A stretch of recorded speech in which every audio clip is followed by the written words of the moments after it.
पता है सर, आप मेरे गुनहगारों को कभी नहीं पकड़ पाएंगे, कभी नहीं। वो खुली हवा में सांस लेंगे और मैं तिल तिल कुटती रहूंगी और आप चुपचाप सर झुकाए मुझे देखते रहेंगे।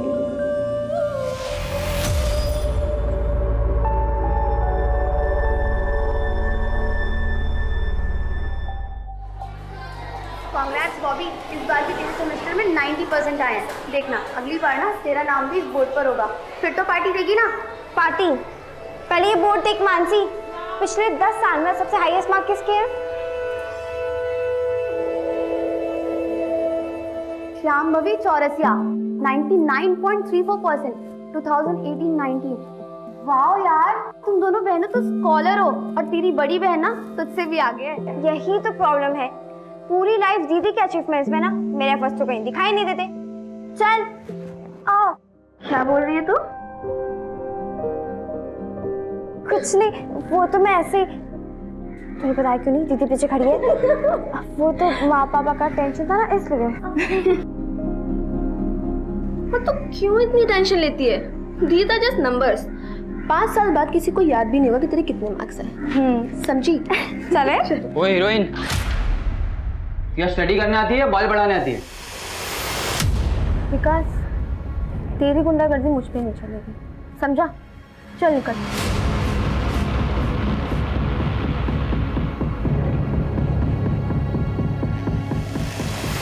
दीदी, जो हुआ उसमें तुम्हारी गलती नहीं थी ना, मैं समझा दूंगी माँ पापा को। अरे माँ पापा तो ठीक है यार, मुझे टेंशन दादी की है। लेकिन इतना कुछ होने के बाद भी तुम इतनी नॉर्मल कैसे रह सकती हो?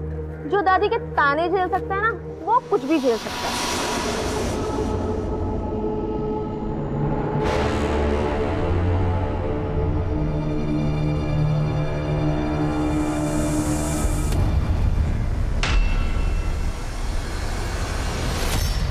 शांभवी, इधर आ, इधर आ तू।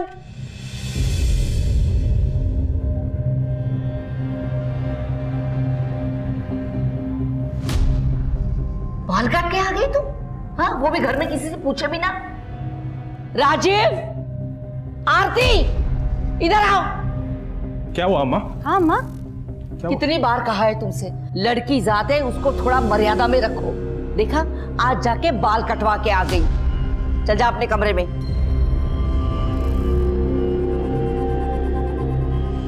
कह देती हूँ, ये लड़की एक दिन हम सबको खून के आंसू रुलाएगी, याद रखना।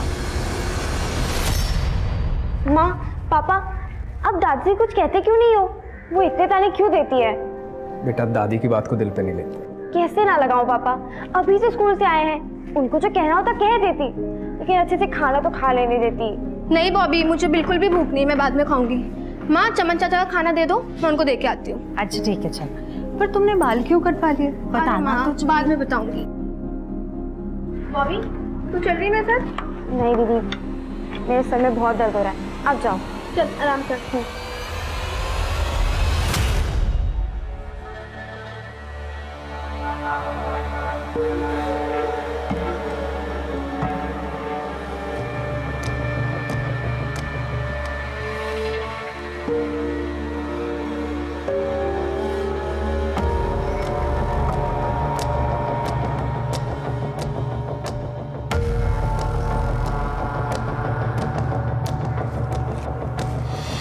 कैसे हो चमन चाचा?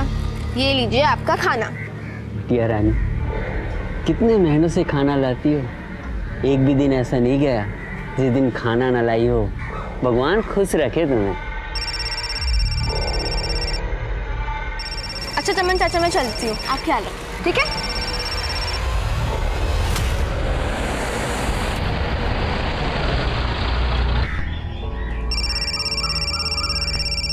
हेलो हेलो, आवाज नहीं आ रहा है।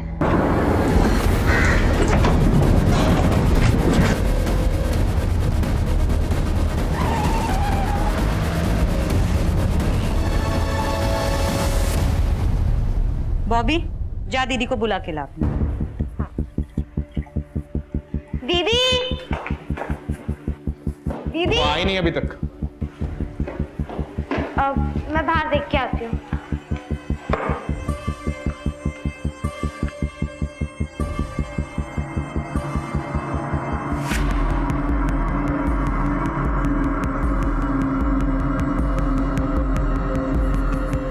बाहर तो नहीं है।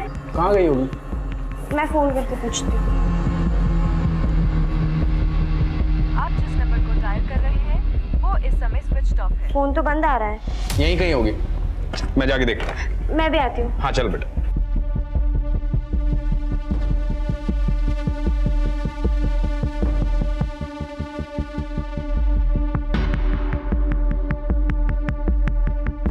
चमन, वो मेरी बेटी शांभवी आई थी क्या यहाँ? हाँ साहब, रोज की तरह खाना दिया, बढ़िया खाना था। किस तरफ गई हो? घर की तरफ।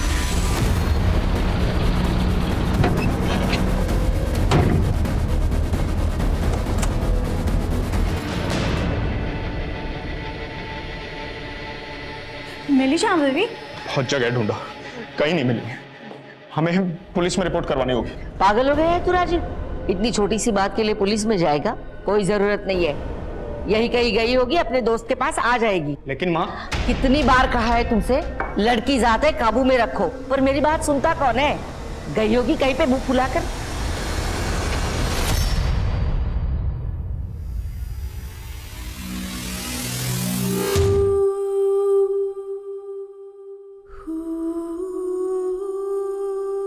माँ प्लीज आप रोइए मत। आप प्लीज पुलिस के पास जाइए ना। पता नहीं मेरी बच्ची कहाँ होगी, कैसी होगी, किस हाल में होगी। बड़े मजे में होगी तेरी बेटी। दिन दहाड़े दरवाजे से कोई नहीं उठा के लेके गया उसे। और हाँ, पहले ही बता देती हूँ, पुलिस में जाने की कोई जरूरत नहीं है, खामखा बदनामी होगी।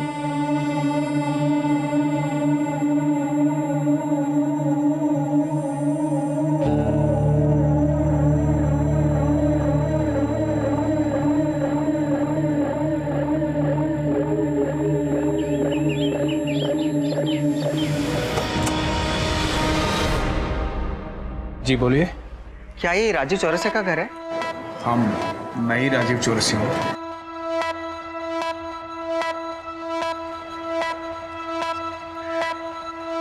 वो थोड़ी देर पहले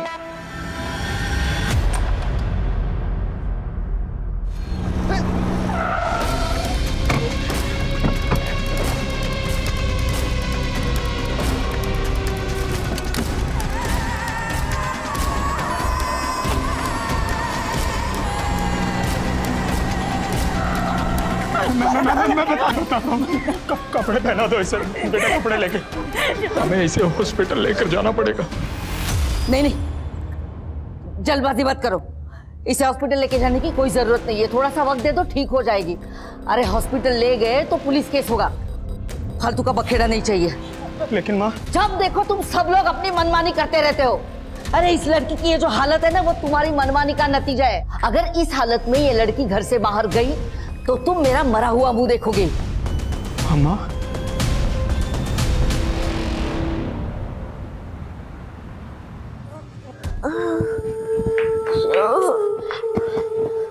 डरो मत, यहाँ कोई नहीं है, सिर्फ मैं हूँ। हाँ, आप डरो मत। दीदी, दीदी आंखें खोलो। दीदी, दीदी, माँ, माँ, माँ, देखो कितना खून बह रहा है, देखो। शांभवी बेटा, पुलिस कंप्लेन नहीं करनी है तो मत करिए, लेकिन उसको हॉस्पिटल लेकर के चलिए, बहुत खून बह रहा है उसका। काम करते हैं, वो शांभवी को डॉक्टर श्याम के पास ले चलते हैं। दोस्त है मेरा, बात बाहर भी नहीं जाएगी।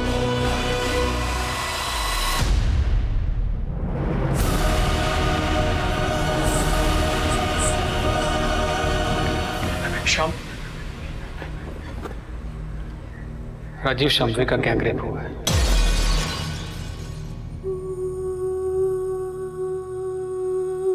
शायद 2 से ज्यादा लोग थे, बहुत तड़पाया गया उसे।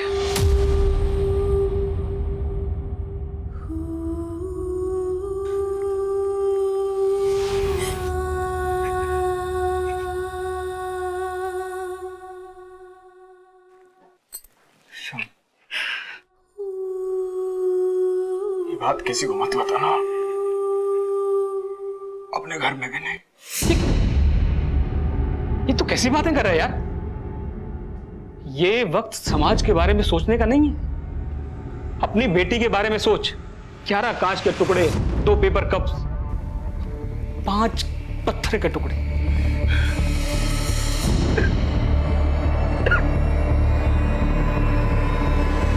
राजीव, तू और मैं अंदाजा भी नहीं लगा सकते कि किस दर्द से गुजरी होगी वो बेचारी। मैंने अपने इतने सालों के करियर में ऐसी दरिंदगी, ऐसी हैवानियत नहीं देखी। राजीव, मैं एक डॉक्टर होने के साथ साथ तेरा दोस्त भी हूं। मेरी बात मान, पुलिस स्टेशन जा, रिपोर्ट लिखा और अपने बाप होने का फर्ज निभा। आप टेंशन मत लीजिए, एफआईआर तो हो जाएगा। बस अपनी बेटी को थाने ले आइए रिपोर्ट लिखाने के लिए। साहब, मेरी बेटी की हालत बहुत नाजुक है, वो यहां तक नहीं आ सकती। चलेगा। वैसे आपकी बेटी आपको मिली कहां से थी? हुमायूं नगर से एक औरत आबिदा और उसके बेटे ने मदद की। ठीक है, वो तो हम पता लगा ही लेंगे, लेकिन कुछ और डिटेल्स चाहिए होगी हमें। सब कुछ तो बता दिया आपको। हाँ, अभी तक जो आपने बताया अपने मन से बताया, लेकिन अभी जो हम सवाल पूछेंगे उसका जवाब दीजिए। अब आपने बताया कि आपकी बेटी परसों गायब हुई थी। जी। कमाल करते हैं राजीव साहब, पहले आना था ना रिपोर्ट लिखाने के लिए, इतना टाइम क्यों लगाया? साहब, बेटी का मामला है। ये पहली गलती है आपकी। अगर आप पहले आ जाते तो केस अब तक सॉल्व हो चुका होता। खैर छोड़िए, अब आगे से ध्यान रखिएगा, बात को बाहर मत जाने दीजिएगा। बाहर मतलब समझे ना, मीडिया उडिया में। जी। हाँ जी भैया, बोलिए। Anshika, I need your help. बड़ी मुश्किल से शांभवी के परिवार वालों को पुलिस में कंप्लेन करने के लिए मनाया था, लेकिन पुलिस शांभवी के बयान का इंतजार कर रही है। वो शांभवी इस हालत में है ही नहीं। इनफैक्ट उसकी हालत तो इतनी नाजुक है। अंशिका, मैं चाहता हूं कि ये केस खुलकर सामने आए ताकि पुलिस पर प्रेशर बने। भैया आप बिल्कुल फिक्र मत कीजिए, हम आपके और शांभवी के साथ हैं। Thank you Anshika. इटावा में हुए ब्रूटली गैंग रेप को 3 दिन बीत चुके हैं, लेकिन पुलिस प्रशासन अभी तक हाथ पे हाथ धरे बैठी है। पुलिस ने अभी तक उस जगह का भी पता नहीं लगाया है जहां पर विक्टिम के साथ ये घिनौना अपराध हुआ। पुलिस के इस निष्क्रियता और दमन के खिलाफ हम आवाज उठाएंगे। मीडिया के दबाव और पुलिस के आक्रोश से पुलिस प्रशासन में खलबली मच गई। इंस्पेक्टर को इस केस से हटा दिया गया और एक स्पेशल इन्वेस्टिगेटिंग टीम का गठन किया गया, जिसकी कमान शहर के एसपी आदिल खान ने खुद संभाली। आदिल खान के लिए चुनौती कड़ी थी। शहर में तनाव का माहौल था और लोगों में पुलिस के लिए अविश्वास बढ़ रहा था। शांभवी को न्याय दिलाकर लोगों के मन में पुलिस के लिए एक बार फिर से विश्वास पैदा करना ही आदिल खान का मकसद था।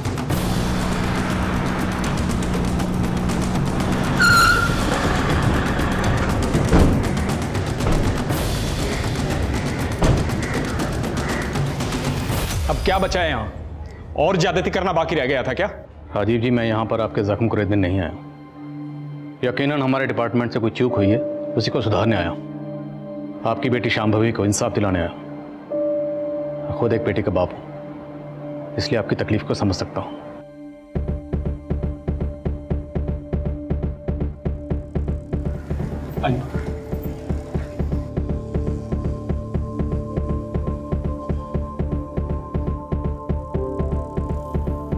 शांभवी बेटा, एसपी साहब आए हैं, तुमसे बात करना चाहते हैं। डरो मत बेटा, ये नए अफसर है, हमारी मदद करना चाहते हैं। शांभवी बेटा, मुझे पता है तुम्हारे लिए आसान नहीं होगा, लेकिन बेटा उस दिन जो हुआ, क्या वो तुम एक बार फिर से बता सकती हो? शांभवी बेटा, रहने दीजिए, इट्स ओके, मैं बाद में आऊँ।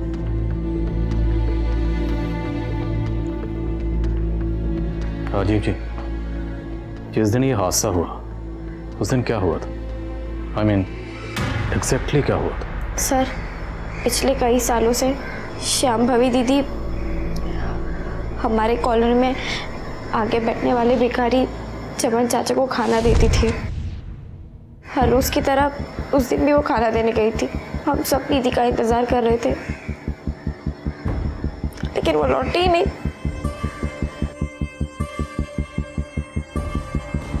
हाँ साहब, वो संभवी बेटी खाना देने तो आई थी। वो किसी से बात कर रही थी फोन में, लेकिन उस दिन के बाद नहीं आई। तूने शांभवी का अपहरण होते हुए देखा था? अपहरण किसने किया साहब? वो ठीक तो है? ज्यादा नौटंकी नहीं समझे, सीधे सीधे बोल। उस दिन तुमने किसी सफेद रंग की गाड़ी को देखा था? गाड़ी तो आई थी साहब, कौन से रंग की थी वो याद नहीं। गाड़ी का नंबर? नहीं साहब। रोज यहीं बैठता है? जी साहब।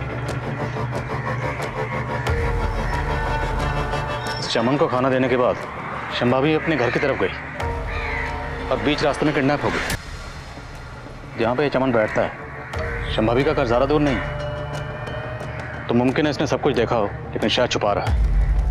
सर कहीं ये भिखारी उनमें शामिल तो नहीं? नजर रखो इस पे। और इसके मुताबिक शांभवी जब अपने घर की तरफ जा रही थी, तब वो किसी से फ़ोन पर बात कर रही थी। शांभवी के कॉल रिकॉर्ड्स निकलवा? जी सर, शांभवी उस वक्त उसकी क्लासमेट क्षमा से बात कर रही थी। क्षमा? सर कॉल तो कनेक्ट हुआ था, लेकिन हमारी बात नहीं हो पाई थी। लेकिन मुझे याद है जिस दिन ये सब कुछ हुआ था, स्कूल में बहुत बवाल हुआ था। क्या स्टडी करने आती है, बाल बढ़ाने आती है? विकास, तेरी गुंडागर्दी मुझ पे नहीं चलेगी, समझा? चल निकल, चलो दीदी जाने दो, चलो चलो चलो।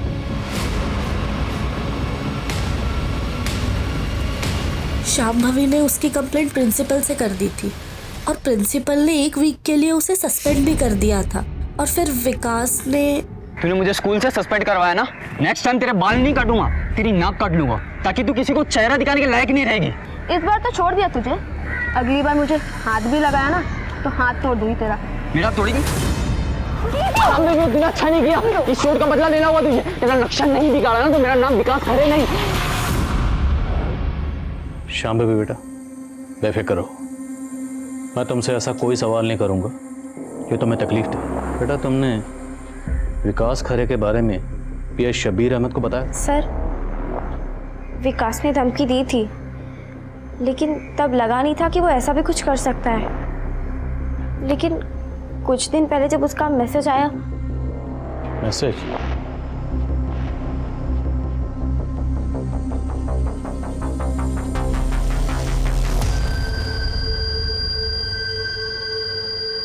वीरेंद्र सर,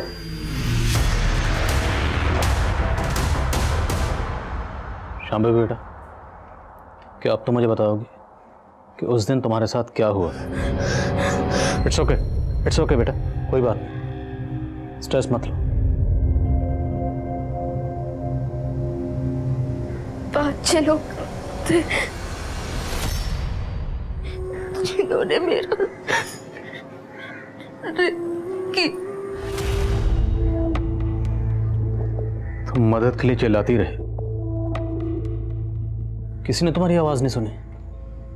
आए थे कुछ लोग, आवाज सुन के मेरी मदद करने। कौन थे वो लोग? अच्छे लोग, मदद करने अच्छे लोग।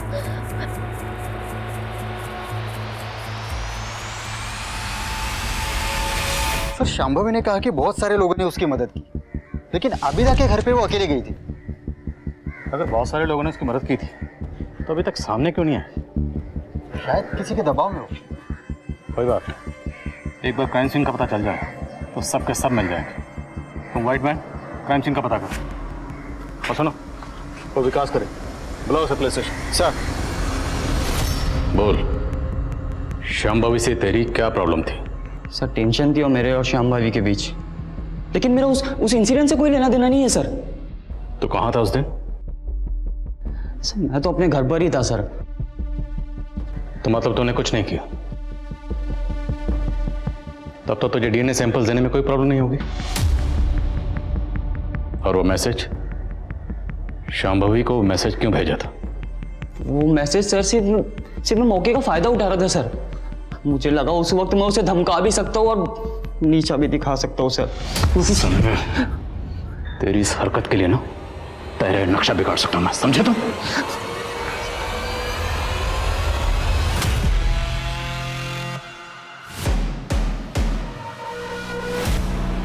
सर ये हुमायूं नगर का सीसीटीवी फुटेज है। इसमें एग्जैक्टली उसी मॉडल की वाइट वैन दिख रही है जिसका जिक्र शांभवी ने किया था। ये वैन 3:32 पर निकलती है और 7:35 पर रिटर्न आई। पता चला ये वैन किसकी है? नहीं सर, नंबर प्लेट क्लियर नहीं है। पता करो शहर में किस किस के पास इस मॉडल की सफेद वैन, एक एक से पूछताछ करो। एक और बात सर, ये एरिया आबिदा के घर से ज्यादा दूर नहीं है। तो पक्का क्राइम सीन भी आबिदा के घर के आसपास ही।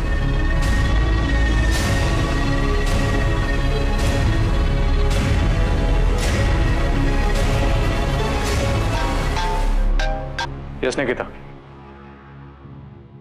Good.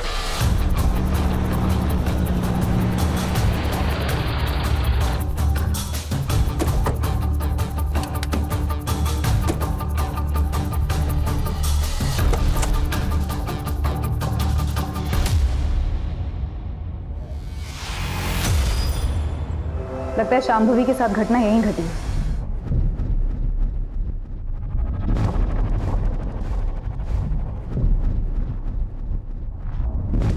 MM caterers.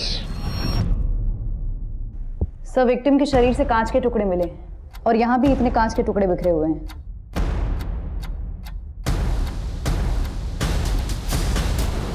Sir bottle के बड़े कांच के टुकड़े यहाँ पर हैं।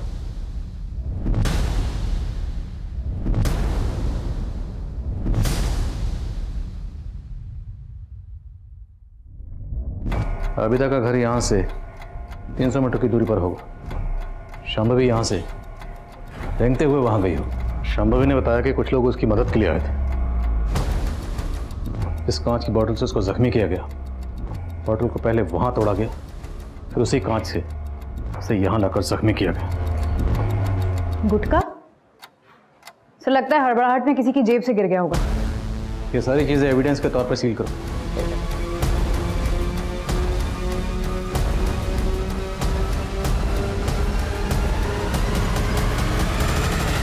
सर क्राइम सीन के आसपास के लोगों से बात हुई लेकिन कुछ खास हाथ नहीं लगा। उस दिन वहाँ पर एक शादी थी जहाँ दिन भर डीजे बज रहा था और लोग उसी के फंक्शन में व्यस्त थे। जितने भी लोगों से बात हुई उन्होंने कहा कि डीजे की ऊंची आवाज़ के आगे किसी लड़की के चीखने चिल्लाने की आवाज़ सुनाई नहीं दी। मैम कैटरिंग वालों से बात हुई जिनका विजिटिंग कार्ड मिला था? हाँ सर, उस शादी में केटरिंग उसी की थी। इनफैक्ट वो उस दिन वहाँ मौजूद भी था। वो कह रहा था कि उसने तकरीबन 50 लोगों को अपना विजिटिंग कार्ड दिया होगा। Auto auto auto auto auto uncle airport चलोगे? पहले घर पे चलना, मुझे सामान उठाना है, फिर एयरपोर्ट चलते हैं। चलो। मुलजिम शांभवी को उठाकर रैंडमली हुमायूं नगर नहीं लेकर गए। वो जानते थे कि शादी वाला एरिया है, इसलिए वो जानबूझकर उसे वहां लेकर गए ताकि शादी के शोरगुल में लड़की की चीखने की चिल्लाने की आवाज़ कोई नहीं सुने। अपने खबरियों को वहाँ एक्टिव हो, उन्हें कहो कि कुछ भी पता चले तो तुरंत इन्फॉर्म करें। सर अपनी खबरियों से एक इम्पोर्टेंट बात पता चली। तूने तो कहा था कि तूने कुछ नहीं देखा, फिर ये फोन? सच बोल रहे हैं साहब, मैंने कुछ नहीं देखा था। मुझे तो ये भी नहीं पता ये बिटिया रानी का फोन है। मुझे पड़ा मिला, उठा लिया साहब। माँ की कसम सच बोल रहा है साहब। एक सच और बोल, तेरे पास इतने पैसे कहाँ से आए?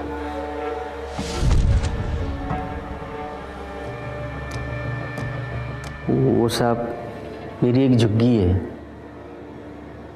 वो किराए पे चढ़ाया है। ये सब पैसा किराए का है साहब। तो ये भीख मांगना तेरी हॉबी है क्या? बस समझ लीजिए साहब, भीख मांगकर खाने की आदत पड़ गई। पुलिस को बेवकूफ समझा तूने? सीधे सीधे बोल, शांभवी के अपहरण से तेरा क्या लेना देना है? मेरा कोई लेना देना नहीं है साहब। पिछले कई सालों से वो हर दिन खाना खिलाती है मुझे, आप चाहो तो साहब ये सारे पैसे आप ले लीजिए, मैं खुशी खुशी दे दूंगा साहब। बस आपसे एक विनती है, उसके गुनाहगारों को सजा दिलवा दीजिए साहब, यही विनती है।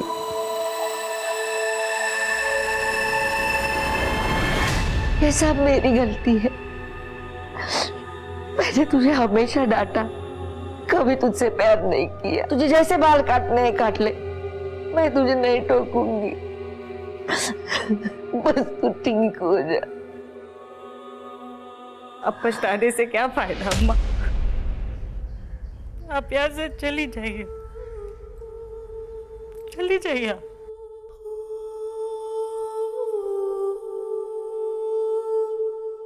सर, डंप डेटा से कुछ भी ठोस हाथ नहीं लगा है।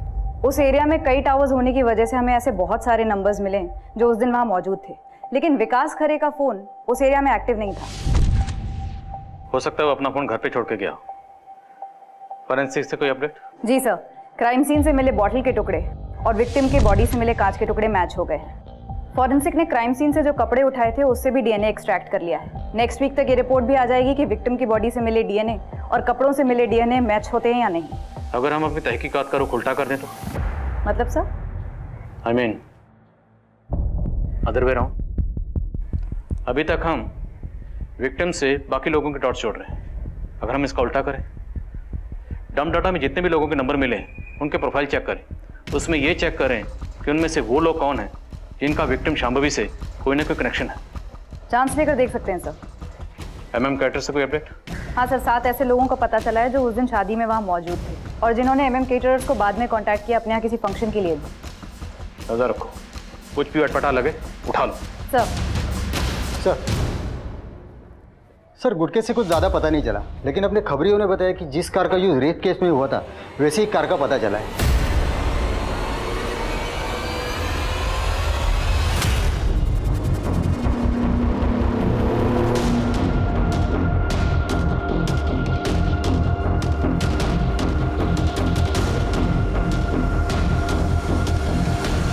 सर, शांभवी की हालत फिर से बिगड़ने लगी है। लगता है वो अपनी उम्मीद खोती जा रही है। लेकिन डॉक्टर, आप तो कह रहे थे कि उसकी हालत में सुधार आ रहा है। हाँ, कहा था क्योंकि उसकी सभी रिपोर्ट्स इंप्रूवमेंट दिखा रही हैं, लेकिन उसकी हालत में बिल्कुल भी सुधार नहीं हो रहा। यहाँ तक कि वो अपने पैरों तक को हिला नहीं पा रही, मानो वो चाहती नहीं कि वो ठीक हो साइकोलॉजिकली। सर, दवाइयाँ अपना काम कर रही हैं, लेकिन इंसान ठीक होता है अपनी विल पावर से। रेप और ह्यूमिलेशन ने उसके ब्रेन के एक हिस्से को बुरी तरह डैमेज कर दिया, और वो तब तक नहीं भरेगा जब तक वो खुद नहीं चाहे।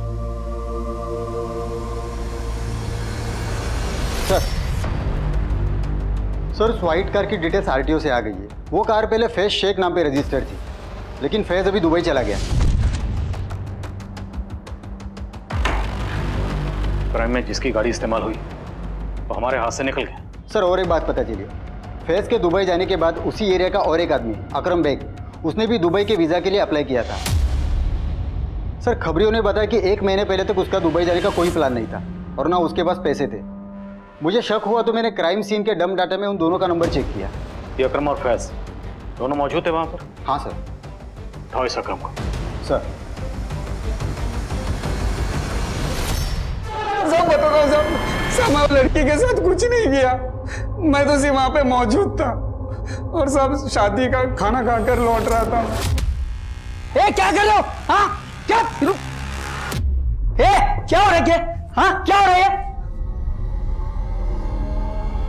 हाँ? डरो मत दोस्त है। अरे अकरम, सब सिर्फ मजे ले रहे, तू भी ले ले, मुंह बंद रखना है। क्या अभी? ठीक है, नहीं करना है मत करना, इट्स फाइन, बस मुंह बंद करने का क्या लेगा वो बता ना खाली। और तुमने दुबई का टिकट ले लिया? जी सर। और कौन कौन शामिल था? नाम बोल सकते? सब मैं किसी का नाम नहीं जानता हूँ, सिर्फ फैज को जानता हूँ सब। नाम से नहीं जानता लेकिन शक्ल तो पहचानता होगा ना? वहाँ पे जो लोग शामिल थे उनको पहचान तो पाएगा ना? जी सर। जिन 7 लोगों की लिस्ट बनी थी जिनके घर में फंक्शन था, सबकी फोटो दिखाओ सर।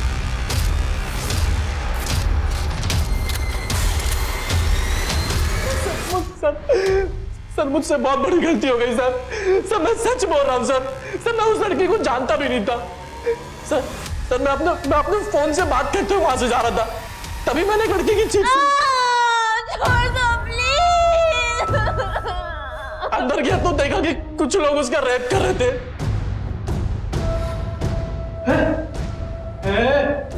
क्या चल रही? अबे तू क्या डर रहा है? फ्री का माल है, तू भी मजे ले ले। चल। सर मेरे से पहले भी हुआ 4-5 लोग थे और मेरे बाद 10-12 लोग और आए सर। नाम बोल, नाम बोल, कौन कौन थे? नाम जुमी, इफ्तिखार, नौमान और आजर।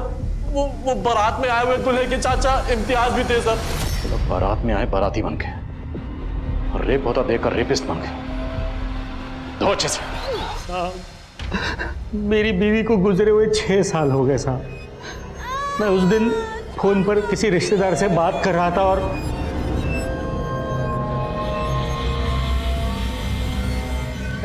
हेलो नो, क्या हो रहा है? हाँ चाचा, हल्ला क्यों मचा रहे हो आप? ये लड़की अपनी मर्जी से आई है चाचा, आई है कि नहीं? आपको जो करना कर लो ना। देखो चाचा, देखो चाचा, आप ना खाली अपना मुंह बंद रखिए।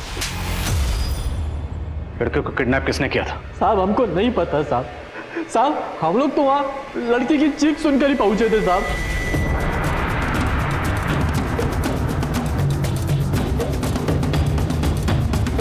सर खबरी से एक टीम मिली है। रफीक नाम के आदमी का गैरेज है शांभवी के घर से थोड़ी ही दूर, और फैज रफीक का बहुत अच्छा दोस्त है। और रफीक के गैरेज में 2 लड़के काम करते हैं, नईम और शिवा। फैज की उन दोनों से भी दोस्ती है। उठा लो। अरे साहब क्या हुआ? तुम लोगों की सारी पोल खुल चुकी है। अगर सच नहीं बोलोगे ना तो हड्डियों के जोड़ भी खोल देंगे।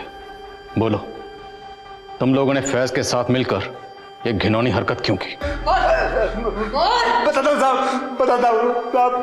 हमने उठाया था उसे। नईम, फैज और रफीक सब साथ ही साथ। शांभवी के साथ तुम लोगों की क्या दुश्मनी थी? सब बहुत शौक था उस लौंडिया को लौंडा बनने का। बहुत गुरूर था उसको अपनी खूबसूरती पर और दिमाग पर। और रफीक भाई, इन लौंडियों के बाप को कुछ ज्यादा ही चर्बी चढ़ रही है। ऐसा पानी फेरेंगे कि इनके बाप की चर्बी भी पिघल जाएगी। देखो कैसे घूर रही, देखो। लगता बताना ही पड़ेगा। हाँ?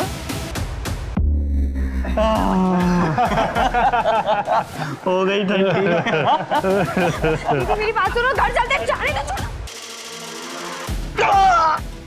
ना मर्दानगी दिखाने का इतना ही शौक है ना तुझे, तो ऐसी जगह जाके दिखा कि तेरी अम्मी और बहन भी देख सके, समझा? लेकिन उसने लौंडिया पने की सारी हदें पार करती थी। हमारे दोस्त रफीक को हमारी दुकान पे थप्पड़ मार के साथ सबके सामने सर बेइज्जती कर दी हमारी।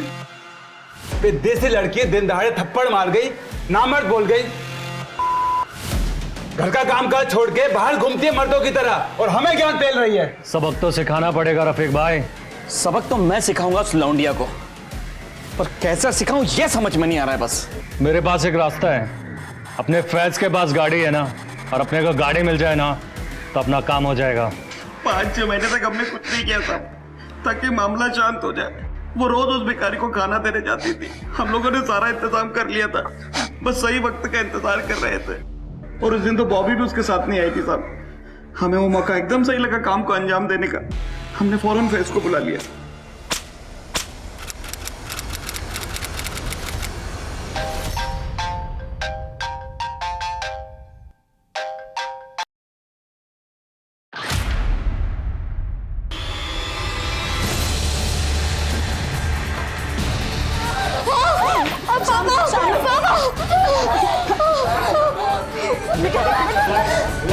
बस बेटा।